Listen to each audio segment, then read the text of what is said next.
alışveriş kolikler yeni bir keşif ve macera programına hoş geldiniz. İşte cici biciler ve vahşi doğa. Yolculuğumuza kaymaklı sütle başlıyoruz. Diğer adıyla Rayonus Temizorus Tutunus. Kamuflaj yeteneğini geliştirmekle meşgul. Bu süt kutusunun saklanma yeteneği başka hiç kimsede yok.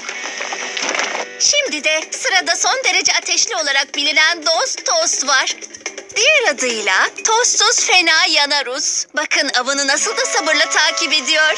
Nasıl da sessiz ve sinsice yaklaşıyor, görüyor musunuz? Kurbanı hiçbir şekilde yaklaştığını fark etmiyor. Ne oluyor orada? Yanık ekmek ve simit adına. Bu tost makinesinin daha bir fırın ekmek kızartması gerekiyor. Ve son olarak aylarca süren bekleyişin ardından bebek yüzlü hamhum emzik ilk adımlarını atmak üzere. Böyle güzel bir anı her zaman göremezsiniz. Alo? Evet, sorun değil. 4'ten sonra uğrayabilirim.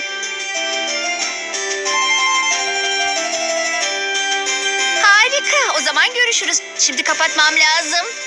Evet, demek ki hamhum emziğin ilk adımlarını görmek için biraz daha beklememiz gerekecek.